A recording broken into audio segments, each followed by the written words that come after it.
We have with us this morning Mr. John Cartwright, who's the president of the Toronto and York Region Labor Council, representing 195,000 union members in Canada's largest urban center. A carpenter by trade, he was formerly the business manager of the Building Trades Council and co-chair of the Metro Jobstart Coalition. Over the years, he's helped develop a number of campaigns for good jobs and to defend public services, as well as Toronto's vibrant culture and film industries. In 2007, he led the successful fight for a $10 minimum wage in Toronto, Ontario, and has recently focused on preparing Canadian workers to defend against the threat of so-called right-to-work legislation. Please welcome Mr. John Cartwright.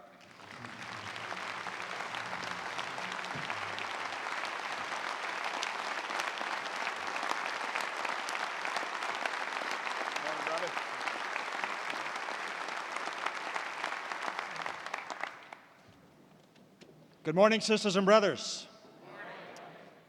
Je veux dire bonjour aux délégués québécois et québécoises, and a shout out to my Canadian delegates that are here. Let me see where you are. You know, I observed your convention yesterday, and I have to say, brothers and sisters, I've never seen a more polite and thankful group of delegates in my life to any convention. So your leadership must be doing something right, because it was quite something to see. I'm honored to come from Canada to speak to IATSE today. I come from a city, the largest city in our country, that since the First Nations gave it the name Toronto, which means a gathering place, is a city that's been built by generations of immigrants and refugees. In fact, more than half of us are born outside of Canada. And as each generation arrived, they found two things. The first thing they found was there was amazing prosperity. But the second thing they found is that it wasn't being shared, and they needed to have powerful unions in order for that prosperity to be shared fairly. And they built in this last 142 years a powerful labor movement representing women and men in every sector of our economy. And in that building process, we say we do two kinds of bargaining. When we negotiate with our own employers, collective bargaining for terms and conditions at work.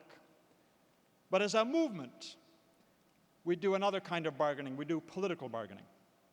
We bargain with the powers that be, from everything from workers' compensation to unemployment insurance, from health care to old age security, to support for cultural industries, to health and safety laws. And the legacy of that political bargaining in Canada has been a society which has some elements of justice for the majority. Decent jobs, good education, and a public health care system that I think is still the envy of our American colleagues. But those achievements in these last period of time has been put under challenge.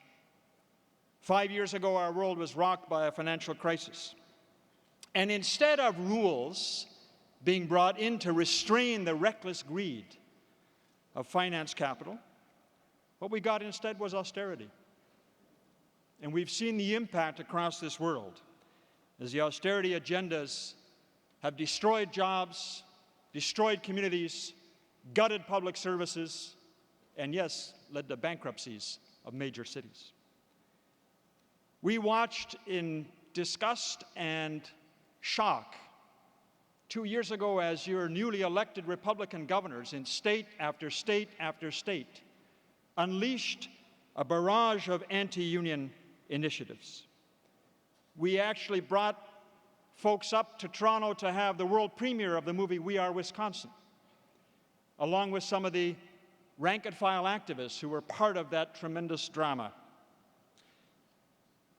We saw in Michigan, the birthplace of industrial unionism, in 7 days, how right to work swept through the legislative system and was signed by that governor.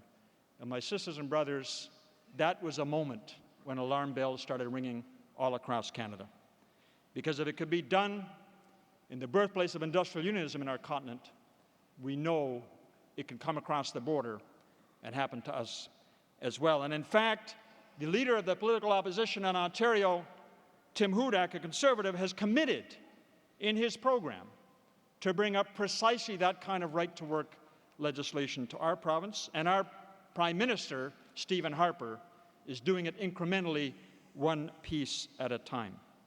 So we have to prepare ourselves. We have to learn the lessons that we gain from the knowledge that you've had, not only IATSE, but the entire labor movement in the United States, about how you deal with that.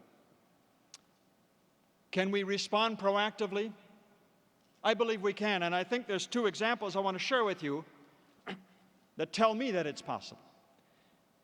As President Loeb said, I used to head a building trades council in Toronto, and that in the early 1990s, we went through the toughest recession since the dirty 30s. We had 40% unemployed amongst our members, people losing homes, people losing families, suicides, tremendous despair.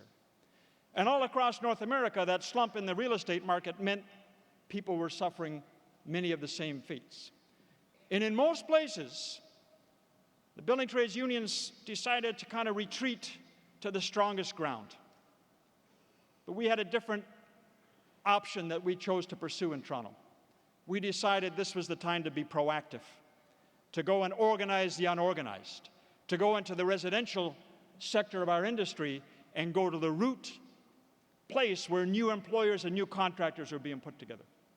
And we put together a multi-union organizing drive. Think about this. A multi-union organizing drive when you had 30 or 40% unemployed, and we had drywallers signing electricians, and we had roofers signing plumbers, and we signed up thousands of non-union tradespeople. And at the end of that recession, we came out of it with the strongest level of unionization of any jurisdiction in North America because we were proactive and we said we needed a program.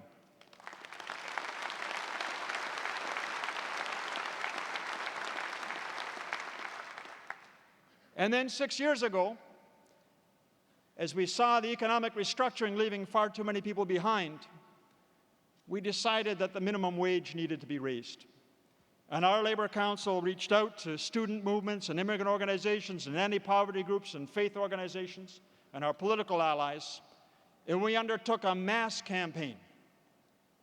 And I think it's on the agenda here in the United States and certainly in Massachusetts. There was a rally yesterday asking to raise the minimum wage. We undertook a mass campaign that bombarded our provincial government with letters and petitions and meetings and media strategy. And we were able to succeed after a huge amount of effort to raise the minimum wage from $8 to $10.25.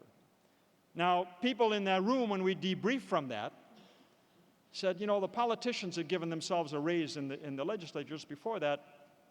Why do poor people have to wait 3 years? And then somebody said, wait a minute. You know what this amounts to?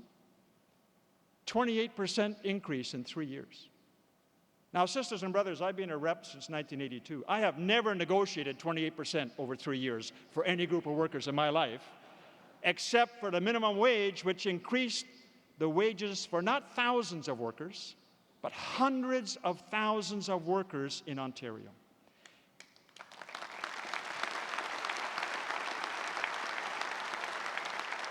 And when we finished that, the student leaders, the youth leaders, the immigrant organizations, the faith leaders said, you know what?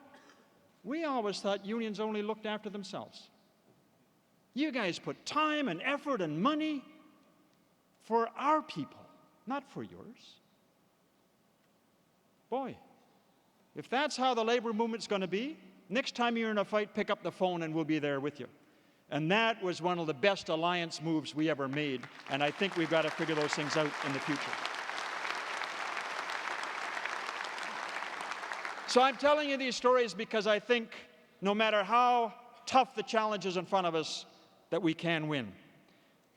I know that your union, and I've heard the figures yesterday, you're committed to organizing. You're committed to rebuilding your density in all sectors and all crafts that your organization represents. And I think as you do organizing, you find yourself going back to the roots that created our union movement. The one-on-one conversation. One person walking onto a site, walking into a property, and talking to somebody else about the value of being in that union. And that's the very roots of our organizations.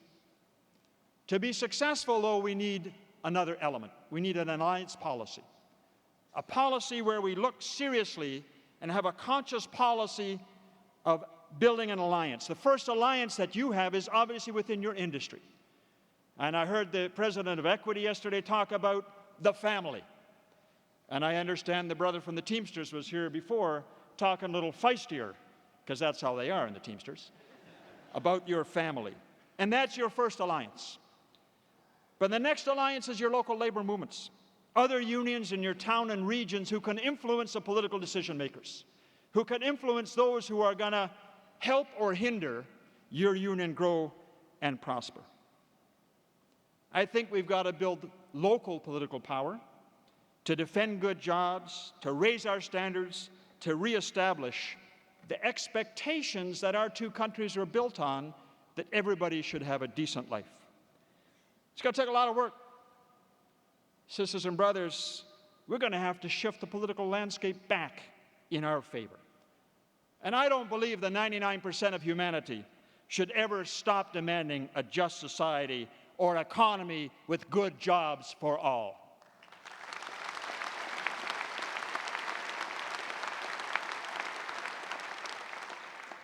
I mentioned at the start that my city has a name that was given to us by the First Nations, the Aboriginal peoples.